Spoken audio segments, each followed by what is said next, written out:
న్యూస్కు స్వాగతం. మోర్తాడ్ మండల కేంద్రంలోని వెంకటేశ్వర స్వామి దేవాలయం వద్ద ఎన్నికల ప్రచార సభ నిర్వహించారు. భారతీయ జనతా పార్టీ నిజామాబాద్ పార్లమెంట్ అభ్యర్థి ధర్మపురి అరవింద్ మాట్లాడుతూ దేశ సమగ్రత కోసం, పేదరిక నిర్మూలన కోసం, రైతు సంక్షేమం కోసం మాట్లాడుతున్న సమయంలో ప్రజలందరూ మోదీ మోదీ అని నినాదాలు చేయడంతో ధర్మపురి అరవింద్ సంతోషం వ్యక్తం చేశారు.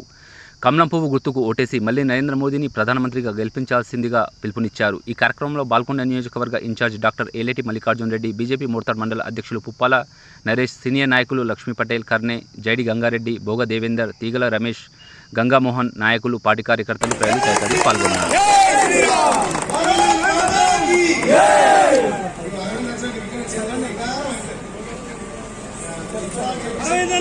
40 సంవత్సరాలుగా ప్రతి రాజకీయ పార్టీ ఏదైతే ఇవాళ పసుపు బోర్డుతోని రాజకీయం చేసి పసుపు రైతుల్ని విమర్శించిన రాజకీయ పార్టీలు చూసినాం. కానీ ఇవాళ కేవలము రైతులను ఆదుకున్న పార్టీ ఒక్కటి లేదు. కానీ మన ధర్మపురి అరవింద్ అన్న గారు కేవలం ఒకేసారి గెలిచి, అది కూడా కరోనాకు 3 సంవత్సరాలు 2.5 సంవత్సరాలు పోయినా 2 సంవత్సరాల లోపే ఇవాళ 30-40 సంవత్సరాల రైతు కళని నెరవేర్చిన మన రైతు బాంధవుడు ధర్మపురి అరవింద్ అన్న గారు. అదే విధంగా ఇవాళ పసిపిల్లల దాదాపు 170-180 మంది పసిపిల్లల ప్రాణాలని సొంత ధర్మపురి అరవింద్ ఫౌండేషన్ తరపు నుండి ఇవాళ నిధులు కేటాయించి ఇవాళ పసిపిల్లల్ని కాపాడినటువంటి గొప్ప బాంధవుడు ఇవాళ మన ధర్మపురి అరవింద్ అన్న గారు. కాబట్టి మనము ప్రతిసారి ప్రతి విషయంలో ఇవాళ కరోనాలో కూడా 2 సంవత్సరాలు పోయింది. మన ఎంపీ లాడ్స్ కూడా అరవింద్ అన్న గారు మన కోవిడ్ కు సంబంధించిన టీకాలకు ఇవాళ కేటాయించి కేవలం 2 సంవత్సరాల్లోనే రైతుల కష్టాలు నెరవేర్చడం జరిగింది. అదేవిధంగా చెప్పుకుంటూ పోతే రైల్వే ఓవర్ బ్రిడ్జ్లు అయితేనేమి ఇలా ప్రతి ఒక్కటి ఎంతో కృషి చేసి ఇవాళ మన రైతుల కానీ సామాన్య ప్రజలు కానీ చిరకాల కోరిక నెరవేర్చినటువంటి మన ధర్మపురి అరవింద్ అన్న గారికి స్వాగతం సుస్వాగతం తెలియజేస్తూ ఇట్టి కార్యక్రమాన్ని ఉద్దేశించి మన నియోజకవర్గ నాయకులు డాక్టర్ ఏలేటి మల్లికార్జున్ రెడ్డి గారిని మాట్లాడాల్సిందిగా కోరుచున్నాను.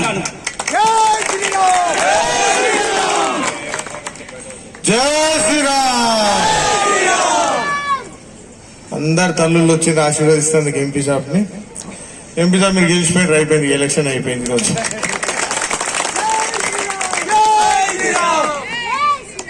అమ్మాయి ఇక తెలుసు కదా, ఇక ఎలక్షన్ మొదలైంది.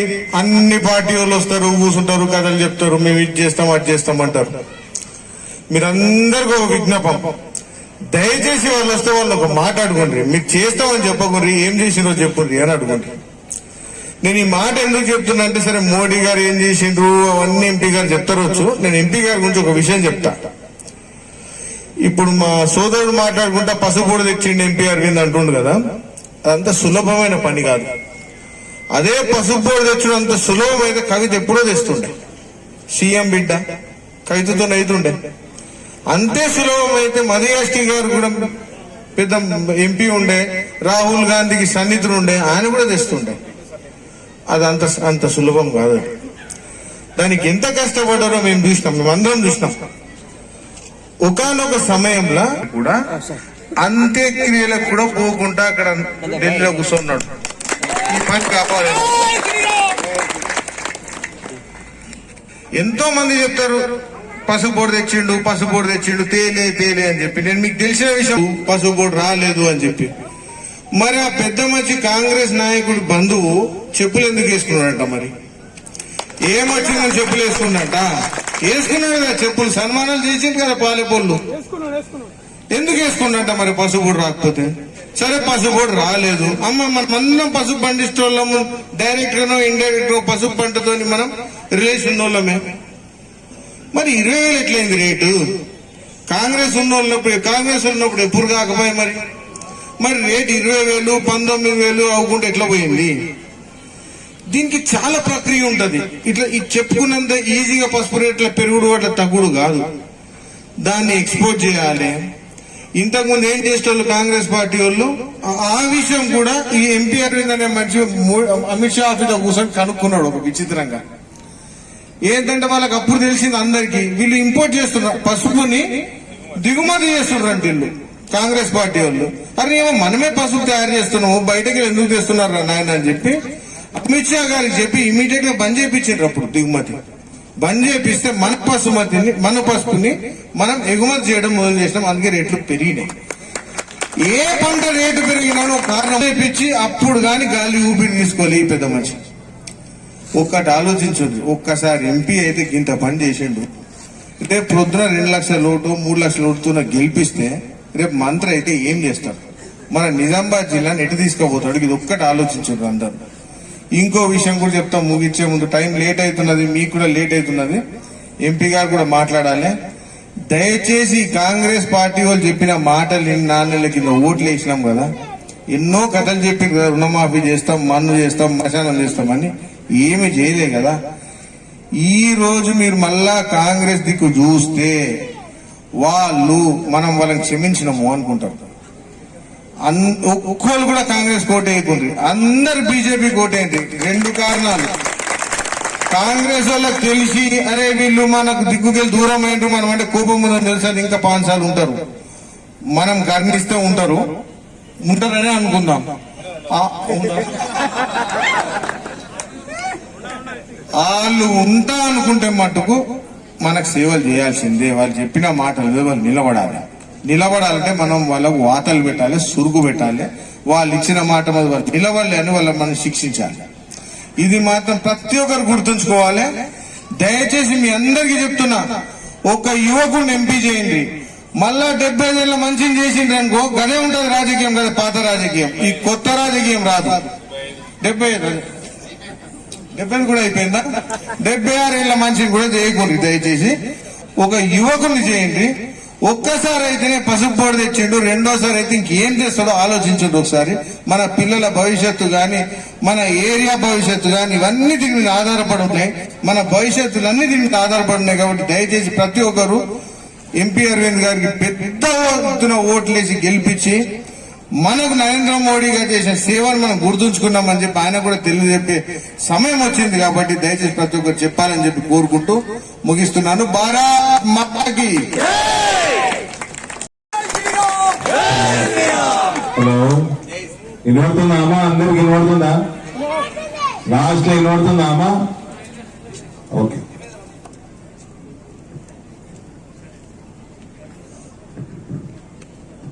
జై శ్రీరామ్, జై శ్రీరామ్.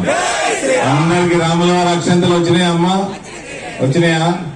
రాముడు ఎంత చక్కదనం ఉన్నాడు చూసిండు కదా.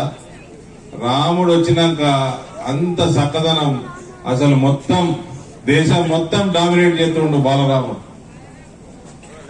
రామరాజ్య స్థాపన జరిగింది జనవరి 22 నాడు. నరేంద్ర మోడీ గారు ఇక్కడికి వచ్చి పసుపు బోర్డు ఇచ్చిండు, సరే నేనేదో దిబ్బలు పడ్డా అని చెప్పిండు మల్లికార్జున రెడ్డి, సరే గాని రామరాజ్య స్థాపన అయినందుకు ఇలా పసుపు రేట్లు 20,000 పెరిగినాయి. ఇక కాంగ్రెస్ వాళ్ళు మళ్ళీ వస్తుండ్రు. మళ్ళీ వస్తే ఏమై రేవంత్ 6 గుడ్లు పెడుతుంది. రేవంత్ 6 గుడ్లు పెట్టిండు. అది ఏమైతే పిల్లలు వెళ్తాయి కదా గుడ్లకి వెళ్ళి, పిల్లలు వెళ్తలేవు, పిల్లలు ఇంటికి వెళ్తలేవు అని అడుగుతారు వీళ్ళు అని రిజర్వేషన్ భాగవతం పెట్టిండు. రిజర్వేషన్ భాగవతం నరేంద్ర మోడీ పాపం నిన్న నేను బతుకున్నంత వరకు ఎస్సీ ఎస్టీ బీసీ రిజర్వేషన్లు ఎక్కడికి పోవు, తుర్కోళ్ల కోసం నా బీసీ ఎస్సీ ఎస్టీ సోదరుల రిజర్వేషన్లు తగ్గనీయను అని నేను బతుకున్నంత వరకు అని నిన్న అన్నాడు ఆయన. ఈ కాంగ్రెస్ వాళ్ళు చేసే దొంగ రాజకీయాలకి ఆయన అంత పెద్ద మాట అనాల్సి వచ్చింది. అయినా కూడా చిల్లర రాజకీయాలు ఇచ్చిపెడతలేదు. ఇక ఇలా కొరుట్లకు వచ్చిండు, నెత్తి మీద ముఖ్యమంత్రి నెత్తి మీద గుడ్డు పట్టుకున్నాడు. గుడ్డు గాంధీ గుడ్డు అంట. గాంధీ గుడ్డు పెడతా? గాంధీ గుడ్డు పెడతా అమ్మా? రాహుల్ గాంధీ గుడ్డది. రాహుల్ గాంధీ గుడ్డు పెట్టిండు, అది మోసకుండా వెళ్తుండు రేవంత్ నువ్వు పెట్టిన 6 గుడ్ల సంగతి ఏంది?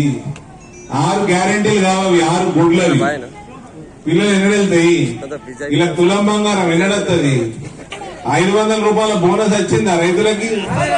15,000 రైతు బంధు వచ్చిందా? 2 లక్షల రుణమాఫీ అయితే రాదు. 500 2 లక్షలు ఇస్తాడు. పచ్చి అబద్ధాలు, మోసాలు, మహిళల్ని మోసం చేసి రైతుల్ని మోసం చేసినందుకే ఇవాళ కల్వకుంట్ల చంద్రశేఖరరావు పార్టీ గతి పట్టింది. కల్వకుంట్ల చంద్రశేఖరరావు ఇంతో అంతో 13 సంవత్సరాలు కొట్లాడి తెలంగాణ కోసం తెలంగాణ సంపాదించిన దాంట్లో కీలక పాత్ర ఉన్నది కేసీఆర్. ఈయనకి ఏమున్నది? బ్యాగులు సంచులు మోసుడు, అబద్ధాలు చెప్పుడు, ఎవరిని పడితే అని ఇష్టం ఉన్నట్టు మాట్లాడాడు. నరేంద్ర మోడీని పట్టుకుని గుజరాత్కి వెళ్ళి వచ్చిండు అనబట్టి నువ్వు పాలమూరుకి వెళ్ళి వచ్చినావు అన్నమా? మేము మహబూబ్ నగర్కి వెళ్ళి వచ్చినావు అన్నమా? ఒక మర్యాద లేదు, మంచితనం లేదు, ఒక హుందాతనం లేదు. ఏదో గుడ్డు మోస్తున్నాడు. గుడ్డు చెరుకు ఫ్యాక్టరీలు తెరిపిస్తా, సెప్టెంబర్ 17 నాడు తెరిపిస్తా, బాసర సరస్వతమ్మ మీద ఒట్టేసి చెప్తున్నా అన్నాడు. 2 లక్షల రుణమాఫీ 15 ఆగస్టు నాడు తెరిపిస్తా అని వెంకటేశ్వర స్వామి మీద ఒట్టేసి చెప్పిండు. టీఆర్ఎస్ వాడు కరెక్ట్ అడిగిండు. ఊరికి దేవుళ్ళ మీద ఏం ఒట్టేస్తున్నారో నువ్వు నీ పోరగాళ్ళ మీద ఒట్టేమన్నాడు. పోరగాళ్ళ మీద అయితే అటే వేగిండు. టీఆర్ఎస్ వాడు ఒక్క మాట సక్కగా మాట్లాడిండండి ఈ నెలల్లో. రేవంత్ రెడ్డి నీ పోరాదాల మీద ఒట్టే, ఊకే దేవుళ్ళ మీద ఒట్టే ఏమేస్తున్నావు అని ఇట్లా అబద్ధాలు చెప్పుకుంటా ఆయన పెద్ద మనిషి జీవన్ రెడ్డి గారు నిలబడ్డాడు. ఆయనకి నేను అందరం ఇక్కడ యువకులు ఉన్నారు అడుగుతా ఉన్నా. ఫస్ట్ నేను వస్తే మీ దగ్గరకు వస్తా కానీ ఫస్ట్ మహిళల ముచ్చట చేద్దాం. అమ్మ మీ సెల్ఫ్ హెల్ప్ గ్రూపులు ఉన్నాయి, మీ అదే మహిళా సంఘాలు ఉన్నాయి కదా, మహిళా సంఘాలు లోన్లు ఉంటాయి కదా, ఆ లోన్లు ప్రతి రూపాయి నరేంద్ర మోడీ కేంద్ర ప్రభుత్వం ఇస్తాడు. దాని మీద 1 కాదు 2 కాదమ్మా, మన పార్లమెంటు నియోజకవర్గంలో నిజామాబాద్ 6,300 కోట్ల రూపాయలు ఉన్నాయి మీ దగ్గర. 6,300 కోట్ల రూపాయలు ఉన్నాయి మహిళా సంఘాల దగ్గర. వాటి మీద బ్యాంకు 12% రుణం ఇస్తుంది, లోను వడ్డీ. దానికి 5% నరేంద్ర మోడీ వడ్డీ రాయితీ ఇస్తాడు మాకు. రాష్ట్ర ప్రభుత్వం వాడు కాంగ్రెస్ వాడు 4% ఇస్తలేడు. వాడు 4% ఇస్తే మనకి పావులా వడ్డీ పడుతుంది. ఇక మన పావులా వడ్డీ పడతలేదు, మనకి 7 రూపాయల వడ్డీ పడుతుంది, 3 రూపాయలు పడతలేదు. ఇది యాద పెట్టుకుని మహిళా సంఘాలంతా. ఈజీఎస్ 300 రూపాయలకు పెంచిండు నరేంద్ర మోడీ. పోయిన వారం పెంచిండు. మనకి గ్యాస్ కనెక్షన్లు ఇచ్చిండు. గ్యాస్ కనెక్షన్ లేని వాళ్ళు మొన్న బండి వచ్చింది, వికసిత్ భారత్ బండి వచ్చింది. మీరందరు నమోదు చేసుకున్నారా? చేసుకున్న వాళ్ళు బండి వచ్చినప్పుడు చేసుకున్న వాళ్ళు చేతితో కొందరు చేసుకున్నారు. చేసుకున్న వాళ్ళు కూడా చేసుకొని నెల రోజులలో లిమిట్ లేదు, ఎందరికన్నా ఇచ్చాడు గ్యాస్ కనెక్షన్లు. ఆ గ్యాస్ కనెక్షన్ తీసుకుంటే ఉజ్వల గ్యాస్ సిలిండర్ మీద 350 రూపాయలు సబ్సిడీ వస్తుంది, 350 రూపాయలు తక్కువ ధరకు వస్తుంది. అవన్నీ తీసుకొని లేని వాళ్ళకి అందరూ నేను నా కార్యాలయం చేసి పెడుతుంది, జస్ట్ మీరు అప్లై చేయండి మన విలేజ్ సెక్రటరీ దగ్గర.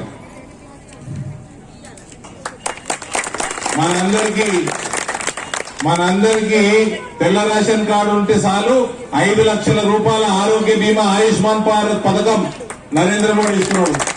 30 హాస్పిటల్ ఉన్నాయి నిజామాబాద్ జిల్లాలో, 30 హాస్పిటల్. ఆ హాస్పిటల్లో పోయి ఇలా చేపించుకుంటే మనకు 5 లక్షల రూపాయల దాకా నరేంద్ర మోడీ ప్రతి సంవత్సరం కడతాడు, బిల్లు కడతాడు. ఇవన్నీ మనకు నరేంద్ర మోడీ చేస్తా ఉన్నాడు. ఇంకా చెప్తా ఉన్నా, డ్రోను, ఆ బండి వచ్చినప్పుడు డ్రోను గాలి మోటార్, చిన్న గాలి మోటార్ ఎగురుతా ఉంటది. ఆ గాలి మోటార్లు ఇస్తుండే మహిళా సంఘాలకి తక్కువ రేటుకి. ఆ రేటు మీరు కట్టబడది, అది కూడా సబ్సిడీ ఇస్తాడు ఆయన. అది తీసుకొని మీరు రైతులకు ఇస్తారు కిరాయికి. వాళ్ళు యూరియా చల్లుకున్నాడు, మందులు చల్లుకున్నాడు, 2 రోజుల పని 2 గంటల్లో చేసేస్తారు. వాళ్ళకి పైసలు మిగులుతాయి, మీకు కిరాయి వస్తుంది. 3 కోట్ల మహిళలకి లక్షాధికారులను చేస్తా అని ఆయన ఈసారి అజెండాలో పెట్టుకున్నాడు నరేంద్ర మోడీ. ఇట్లా మహిళల కోసం ఆలోచించుకుంటాం. మనందరి కోసం 33% రిజర్వేషన్ మహిళల కోసం. చట్టసభలల్లా ఎమ్మెల్యేలు ఎంపీలల్లా 3 మహిళలు అవుతారు రానున్న కాలంలో, నెక్స్ట్ ఎలక్షన్ లా. ఈ రిజర్వేషన్ నరేంద్ర మోడీ తీసుకుని వచ్చిండు. మహిళలు అభివృద్ధి చెందాల సమాజంలో అని ఆయన నిరంతరం ఆలోచన చేస్తా ఉన్నాడు. ఇక రైతుల కోసం ఈ 2 లక్షల రుణమాఫీ 15,000 ఏమో గానీ ఎన్నో సంవత్సరాల నుంచి ఫర్టిలైజర్లు యూరియాల మీద 18,000 రూపాయలు ప్రతి ఎకరానికి నరేంద్ర మోడీ సబ్సిడీ ఇస్తున్నాడు. మీకు దొరికే తగ్గిపోతుంది, మజ్జిగ పచ్చగా అవుతుందిరా నాయన. ఇవాళ రిజర్వేషన్ అంటున్నాడు రేవంత్ రెడ్డి. తుర్కోలకు 7 రిజర్వేషన్ ఇచ్చిండ్రు, మీరు తీసుకొచ్చి బీసీలలో దొరకొట్టిండ్రు. బీసీల రిజర్వేషన్ తక్కువ చేసిండ్రు, ఎస్సీలలో దొరకొట్టిండ్రు, ఎస్సీల రిజర్వేషన్ తక్కువ చేసిండ్రు. కానీ నరేంద్ర మోడీ ఏం చేసిండు? ఈ రిజర్వేషన్ తగ్గగానియలే, అగ్రవర్ణ పేదలకి రిజర్వేషన్లు లేనోళ్ళకి అటువంటి వాళ్ళల్లో గరీబోళ్ళకి 10% రిజర్వేషన్ తెచ్చిపెట్టింది. అందులో మన రెడ్డి సోదరులకు వస్తుంది, మన ఆర్యవైశ్య సోదరులకు వస్తుంది, బ్రాహ్మణులకు వస్తుంది. అదే రకంగా తురుకోళ్ళల్లో కూడా పేదలకల్లా రిజర్వేషన్ వస్తుంది. ఫైనల్ గా తురుకోల గురించి కూడా ఆలోచన చేసింది నరేంద్ర మోడీ. కాంగ్రెస్ వాడు మోసమే చేసింది. మన రాజ్యాంగం ప్రకారం మత ప్రాతిపదికన రిజర్వేషన్ లేనప్పుడు ఎవరు తురుకోల గురించి ఆలోచన చేయలే. ఎట్లా ఇయ్యాలి, వీళ్ళు కూడా బాగుపడాలి పాపం అని ఆర్థికంగా వెనకబడిన తరగతులలో కలిపి అట్లే ఇప్పించిండు. అంటే నియత ఉండాలి, నియత ఉంటే పని అవుతుంది. ఏదన్నా చిత్తం ఉండాలి. ఎంతసేపు రాజకీయాలు చేసుడు, ఎంతసేపు పసుపు రైతుల్ని, మామిడి రైతుల్ని, వరి రైతుల్ని తలుపు తీసుడు, మోసం చేసుడు, జూటా వాగ్దానాలు చెప్పుడు, ఇవన్నీ చెప్పుకుంటే తిరిగితే ఎట్లయితుందండి? నాకు అర్థం కాదు. ఇవన్నీ చేసుకుంటే రేపు యూనిఫామ్ సివిల్ కోడ్ పెట్టుకోవాలి. ఈ బంగ్లాదేశ్ రోహింగ్యా తుర్కులను బయటికి వెళ్ళగొట్టాలి. ఎన్ఆర్సీ పెట్టుకోవాలి. యూనిఫామ్ సివిల్ కోడ్ పెడితే వాళ్ళకి లాభం, ముస్లిం మహిళలకే లాభం. మళ్ళా ఎందుకో ఒక్క మొగుడికి ఒకటే పిల్లం ఉండాలి. నలుగురు చేసుకోరాదు. ఇక పొద్దున ఇంటున్నావో రాత్రి ఇంటికి రావాలి. వేరే దిక్కు చూసుడు లేదు. అది వాళ్ళకి మంచిది, అలా ముస్లిం మహిళలకి మంచిగా. ఈ ఎన్నికల మనము మన కోసం ఇంతగానం చేస్తే ఆయన కోసం 10 నిమిషాలు తీసుకొని పోయి ఓటు వేయించి మన కుటుంబ సభ్యులతోటి, మన బంధుమిత్రులతోటి, అందరితోటి ఓటు వేయించాల్సిన బాధ్యత మన మీద ఉన్నది. ఎన్ఆర్ఐ సోదరులు ఆల్రెడీ ఫోన్లు కొడుతున్నాడే కదా, ఫోన్లు కొడుతున్నాడే కదా. ఫోన్లు కొట్టేస్తావు, నాకెత్తావు. మోడీ తెలుసా? అంతే. ఇక ఈ చిన్నపిల్లగాని అడుగుతుంటే మోడీ కొట్టేస్తా అంటున్నాడు. అమ్మ సింపుల్ గా క్వశ్చన్ అడుగుతా. ప్రధానమంత్రికి ఓళ్ళకి కావాలి తెలిసి ఎదురెత్తు అటు ఇటు దిప్పు కెమెరా మొత్తం చూడ. వాళ్ళని ఒకరు దొరుకుతారే వేడన్నా చూడు సాటుకేమన్నా. పోనీ ఇప్పుడు నరేంద్ర మోడీ ప్రధానమంత్రి ఓళ్ళు కోరుకుంటున్నారు.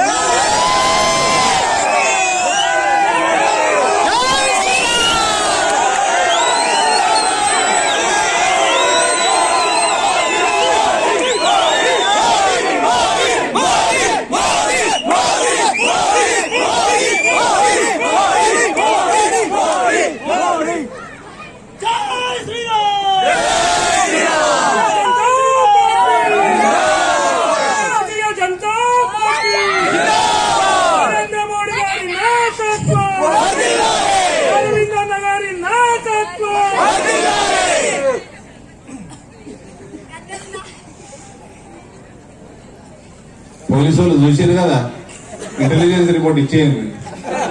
ఊరికే జీవన్ రెడ్డికి పైసలు దాన్ని చేసుకోద్దని చెప్పారు. ఈ వయసులో ఎండలు తిరగద్దని చెప్పారు. పాపం ఆ 75 ఏళ్ల వయసులందరూ దీవించడానికి, నరేంద్ర మోడీ గారిని దీవించడానికి వచ్చినందుకు చాలా సంతోషం. అందరికి పేరు పేరున ధన్యవాదాలమ్మా. చేతులు జోడించి నమస్కారాలు తెలియజేస్తున్నా.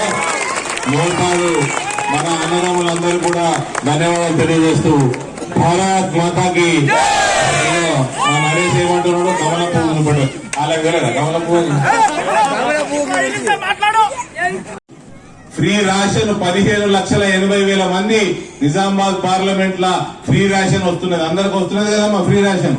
ఇంకా 5 సంవత్సరాలు ఫ్రీ రేషన్ పొడిగించిండు. ఇవన్నీ చేసుకుంటా మన పసుపు పొడిచ్చే, పసుపు రేట్లు పెంచే, రేపు రానున్న కాలంలో పసుపు రైతులు సంతోషపడొద్దు. ఇప్పుడే రానున్న కాలంలో మనం పసుపు ఎగుమతులు కాదు, పసుపుతోటి తయారయ్యే వివిధ పదార్థాలు ఎగుమతి చేయాలా, దాని తగ్గట్టు ఫ్యాక్టరీలు పెట్టుకోవాలా. అయితేనే రేట్లు ఇంత పెరుగుతా ఉంటాయి. లేకపోతే పసుపు రైతులు 30 ఏళ్ల కిందనే 15,000 చూసిన వాళ్ళు, వాళ్ళేం పెద్ద పైసలు ఫస్ట్ టైం చూస్తలేరు. పసుపు రైతులు 30 ఏళ్ల కిందనే 15,000 చూసిండ్రు. ఎందుకు పడిపోయిన రేట్లు 20 సంవత్సరాల నుంచి ఎందుకు తిప్పలు పడుతుందంటే ముందు చూపు లేని ప్రభుత్వాలు, ముందు చూపు లేని నాయకులు ఉన్నందుకు. కాబట్టి నేను చెప్తా ఉన్నా, ఇక్కడ పసుపు శుద్ధి కర్మాగారాలు, స్టార్ బక్స్ కాఫీ దుకాణాలకు పోయి వాళ్ళు పసుపు పాలు కూడా అమ్ముతున్నారు. ఇవాళ రేపు అమెరికా, లండన్, దుబాయ్ అన్నింటిలో పసుపు పాలు అమ్ముతున్నారు. అడుగుండ్రి మన అన్నదమ్ములు ఉంటారు కదా దుబాయ్ లా, అడుగుండ్రి పసుపు పాలు అమ్ముతున్నారు. స్టార్ బక్స్ చెప్తారు. అట్లా పసుపు పాలు తయారు చేసే ఫ్యాక్టరీలు రావాలి. పసుపు గోళీలు, మన రోగ నిరోధక శక్తి పెరగడానికి పసుపు గోళీలు అమ్ముతున్నారు అమెరికాలో. ఇవన్నీ తయారు కావాలి. ఇటువంటి వాళ్ళ ముందు చూపుతో పని చేసుకుంటే రైతులు లెక్క మిగిలరు, వ్యాపారస్తులు లెక్క తయారవుతారు. అందరూ ఎఫ్పీఓలు తయారు చేసుకోవాలి. మా తిరుపతి రెడ్డి దగ్గర ఉన్నది ఎఫ్పీఓ, బ్రహ్మాండంగా ఎఫ్పీఓ నడుపుతారు ఆయన. లోన్ 80% వడ్డీ రాయితీ తోటి లోన్లు ఇస్తారు వాళ్ళకి. 90% అంటున్నావు, 90% ఈ రోజు కట్టుకో. చిన్నది పెట్టుకున్నాడు, ఎన్ని కోట్లు తెచ్చుకున్నాడు? 2 కోట్లతోటి పసుపు శుద్ధి కర్మాగారం చిన్నది స్మాల్ స్కేల్ యూనిట్ పెట్టుకున్నాడు. పసుపు శుద్ధి చేసి ప్రాసెస్ చేసి అమ్మితే రేట్ ఎక్కువ వస్తుంది. జనాలు సో ఈ రకంగా ముందు చూపుతోటి పని చేసుకోవాలి. లేకపోతే రేట్లు పెరిగినాయని మనం ఇంట్లో వండుకున్నాం అనుకో, ఇంతకుముందు కాంగ్రెస్ వాళ్ళు లెక్క టీఆర్ఎస్ వాళ్ళు లెక్క మళ్ళా మొదటికి వస్తుంది కథ. ఈ రకంగా మక్కకి సంబంధించి, వరికి సంబంధించి, అటు జగిత్యాల మొగాన మామిడికి సంబంధించి చెరుకు ఫ్యాక్టరీలు ఇవన్నీ తెచ్చుకొని ఎథనాల్ తయారు చేసుకొని మనం చేస్తే రైతులు అప్పుడు వ్యాపారస్తులుగా తయారవుతారు. ఇవన్నీ కూడా మనం సెకండ్ టర్మ్ లో చేసుకోవాలా. జగరాన్పల్లి ఎయిర్పోర్ట్ చేసుకోవాలా. ఇలా ఆర్మూర్ ఆదిలాబాద్ లైన్ పని చాలైంది, railway line. Bodhan Bidar railway line చాలైంది. మహారాష్ట్రకి వెళ్లి కర్నూలు వంగ డబ్లింగ్ లైన్ డబ్లింగ్ పని నిజామాబాద్ మీదకి వెళ్ళిపోతున్నది. ఇవన్నీ కాగానే రైలు పెరుగుతాయి. అందుకని ముందు చూపుతోటి మనకు సముద్రం లేదు కానీ మనం డ్రై పోర్ట్ తెచ్చుకోవాలా. కంటైనర్లు ఏడికే రావాలా. మనం తయారు చేసే పంటలన్నీ కూడా ఇక్కడ నుంచే కంటైనర్ ఎక్కి అమెరికా వాళ్ళ బాంబే గింబే నైజాంతా ఈడనే కంటైనర్ ఎక్కాల. కస్టమ్స్ కూడా ఈయనే ఉన్నాడు. ఇటువంటి ముందు చూపుతో పని చేసుకోవాలి తప్ప ఇవన్నీ చేసుకుంటే ఒక అంచనా ప్రకారం 30 నుంచి 40 వేల ఉద్యోగాలు క్రియేట్ అయితే ఈ ప్రాంతంలో. అయితే మన గల్ఫ్ సోదరులు వాపసు వస్తారు. గల్ఫ్ లా భార్య పిల్లలు వదిలేసి అక్కడెక్కడనో 50 డిగ్రీలలో పనిచేస్తారు. పాపం వాళ్ళ కోసం కూడా ఆలోచన చేసిండా. మళ్ళీ వచ్చింది ఇప్పుడు మళ్ళీ వచ్చి గల్ఫ్ బోర్డు పెడతా అంటున్నాడు. రాష్ట్రం అంటే గల్ఫ్ బోర్డు పెడతాట. మరి నువ్వు రాష్ట్రం గల్ఫ్ బోర్డు పెడతా అంటే నీ ఎన్నికల ప్రణాళికలు, అసెంబ్లీ ఎన్నికల ప్రణాళిక ఏంటికి పెట్టలే. ఇవాళ మళ్ళా మభ్య పెడతానికి వీళ్ళని మభ్య పెట్టావు, యూతను మభ్య పెట్టినావు, ఎన్ఆర్ఐలు కూడా మభ్య పెడతాను తీరైతారు సిగ్గు లేకుండా కాంగ్రెస్. ఈ రకంగా ఎన్నిసార్లు మోసం చేస్తారండి గరీబోళ్ళని. ఈ రకంగా మోసం చేసి కేసీఆర్ వీకెండ్ పార్టీ అత్తపత్త లేకుండా అయిపోయింది. ఆ కవిత జైల్లో పడ్డది. రేవంత్ కూడా చూకున్నదేమో కవిత దగ్గర ఉంటాను. ఇట్లా మోసం చేయొద్దండి గరీబోళ్ళని. చేతనైతే పని చేయాలి, లేకపోతే ఇంట్లో కూర్చో. మోసాలు చేయొద్దు ఎప్పుడు. గల్ఫ్ పోవడానికి నిలుగుతా ఉన్నారు. ఏం చేసిరా మీరు గల్ఫ్ పోవడాల కోసం? నరేంద్ర మోడీ భారతీయ జనతా పార్టీ నడిపిస్తాడు గల్ఫ్ దేశాలలో, తెలుసా అమ్మా? దాని పేరు Indian people forum. Indian people's forum అన్నది Bharatiya Janata Party Dubai, Muscat, అబుదాబిలా కేవలం సేవా కార్యక్రమాలు చేస్తుంది. 24 మంది డాక్టర్లు, 11 మంది అడ్వకేట్లు, 24 గంటలు మన లేబర్ క్యాంపులలో ఎవరికి ఇబ్బంది ఉన్నా అన్ని రకాల ఇబ్బందులకు ఫ్రీ సర్వీస్ ఇస్తారు. కరోనా సమయంలో వందే భారత్ మిషన్ నరేంద్ర మోడీ పెడితే దానికి అనుసంధానంగా 8 ఫ్లైట్లు దుబాయ్ నుంచి భారతీయ జనతా పార్టీ పెట్టింది. ఇండియన్ పీపుల్ ఫోరం మొన్న 10 రోజుల కింద వరదలు వస్తే ఇంటింటికి రేషన్ పంపింది. వాళ్ళ దృష్టికి వస్తే తెలంగాణ కోసం సపరేట్ కౌన్సిల్ తయారు చేస్తుంది. వాళ్ళ వెబ్సైట్ లోకి పోతే తెలంగాణ కొడితే తెలుగులో వచ్చేస్తుంది. మొత్తం ఫోన్ చేస్తే తెలుగులో మాట్లాడతారు. ఇట్లా సేవ భారతీయ జనతా పార్టీ ఇట్లా సేవ చేసుకుంటే ఓట్లు అడుగుతుంది. కానీ ఎన్నికలు రాగానే గల్ఫ్ బోర్డు పెడతా, ఎన్నికలు రాగానే మద్దతు తిరిగి పంట ఇట్లుండదా అండి? ఈ జమానా అయిపోయింది. పనిచేయనోడికి టికెట్ కూడా ఇయ్యాడు నరేంద్ర మోడీ భారతీయ జనతా పార్టీలో. పనిచేయనోడు టికెట్ కూడా ఇయ్యాడు. కాబట్టి అమ్మా ఇవన్నీ మన దృష్టిలో పెట్టుకొని ఇంత పెద్ద దేశం, 140 కోట్ల దేశము, మనం ముందుకు పోవాలంటే చాలా కష్టపడి పనిచేసుకోవాలి. సమయం వృధా చేయొద్దు. అందులో మనమందరం హిందువులం మర్చిపోవద్దు. ఇవన్నీ మాట్లాడుకుంటా మనం హిందువులం మర్చిపోవద్దు. అయోధ్యలో రామ మందిరం కట్టింది నరేంద్ర మోడీ అని మర్చిపోవద్దు. రేపు మథురాల కృష్ణ దేవాలయం కూడా కట్టాలి. ఆడ కూడా కృష్ణ జన్మభూమి ఇంత పెద్ద మస్జిద్ కట్టినది. ఇంత పెద్ద మస్జిద్ కట్టినది. కోర్టులో ఉన్నది. కేసు వస్తుంది రేపు మాపు కేసు. అది కూడా మన గుడి గురించి కట్టినట్టే వస్తుంది. కృష్ణుడు కూడా మందిరం కట్టుకోవాలి. ఎందుకు కట్టుకోద్దామా? ఇవన్నీ చేసుకుంటా అబుదాబిలా, దుబాయ్లా మన గుడులు కడుతున్నారు. తుర్క దేశాలలో మన గుడులు కడుతున్నారు. ఎన్ఆర్ఐ సోదరులు పోతున్నారు, పూజలు చేస్తున్నారు. ఆడ తుర్క దేశాలలో తుర్కరాజులు మన రంజాన్ మాసంలో సాయంత్రం గుడికి పోయి ప్రసాదం తిని రోజా ఇచ్చిపెట్టింది. శ్రీ నరేంద్ర మోడీ ధర్మాన్ని రక్షిస్తున్నాడు, దేశాన్ని రక్షిస్తున్నాడు. ఈ రకంగా 18 గంటలు రోజుకు పనిచేస్తాడు, ఇంకా 19 చేస్తాడు కానీ 17 ఏడు ఆయన నిద్రాహారాలు మాని మన కోసం పనిచేస్తా ఉన్నాడు. అటువంటి నాయకుడికి మనం చాలా బలంగా మనం నిలబడాలా, ఆయనని పెద్ద మెజార్టీతో గెలిపియాలా. రానున్న కాలంలో 400 సీట్లు చేసుకోవాలా. సిటిజన్షిప్ అమెండ్మెంట్ యాక్ట్ మనం పెట్టుకోవాలి. పాకిస్తాన్, ఆఫ్ఘనిస్తాన్, బంగ్లాదేశ్, తుర్క దేశాలకు వెళ్లి హిందువులందరినీ ఆడ రేపులు మర్డర్లు చేసి ఆడికి వెళ్ళగొట్టిన వాళ్ళందరికీ మనం పౌరసత్వం ఇచ్చే బిల్ అది. దానికి కాంగ్రెస్ అభ్యర్థి జగన్ రెడ్డి ఇయ్యొద్దంటాడు. కానీ బంగ్లాదేశ్ కి వెళ్లి మయన్మార్ కి వెళ్ళి వచ్చిన రోహింగ్యా తుర్కోలకి వాళ్ళు దొంగతనం కూడా మన దేశంలో ఉన్నారు, వాళ్ళకు మాత్రం పౌరసత్వం ఇవ్వాలంట. అదే ఈ ముస్లింలంటే అమాయకులు ఇంకోటి లేడండి. ఎప్పటికప్పుడు వార్తలను వీక్షించేందుకు Q9 న్యూస్ ని సబ్స్క్రైబ్ చేసుకోండి, లైక్ చేయండి, షేర్ చేయండి. విలువైన సమాచారాన్ని ముందుగా మీరే తెలుసుకునేందుకు బెల్ బటన్ ని క్లిక్ చేయండి.